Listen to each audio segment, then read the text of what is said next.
Pie, chocolate. Mas matindi pa pala ang kampagyo ni Ana Luz dahil sa paulit-ulit na panggagahasa sa kanya ng kanyang turing. Sandaling napanatag si Ana Luz sa piling ng kanyang totoong pamilya. Pero ng araw din yun, laking gulat ni Ana Luz nang kalimutan na natin ang nangyari. Kasi pumalak to. Hindi pa naman ako nang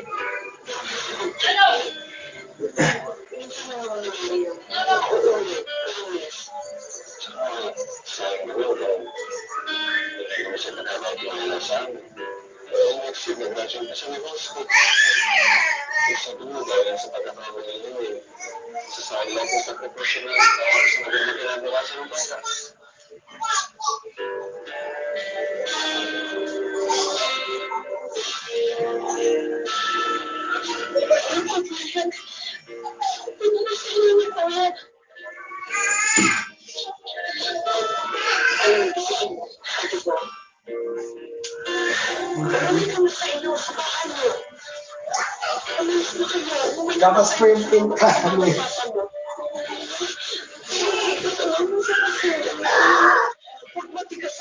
Part 2.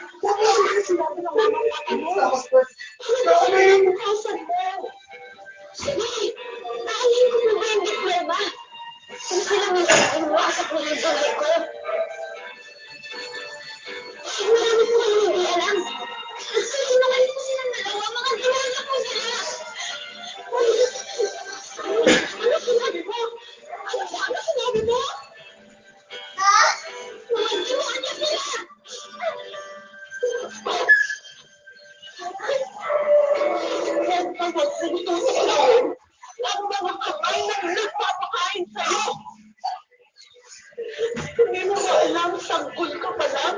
Kinukpas ka na nila. Pinilisan ka. Pinakawayan. Pinigil ang pangalan. Samantalang ako, hindi mo lang sa'yo. Nilawalang kita at yung nakakapal ko sa buhay mo. Kasi lang pamilya mo. Sana ka na lang.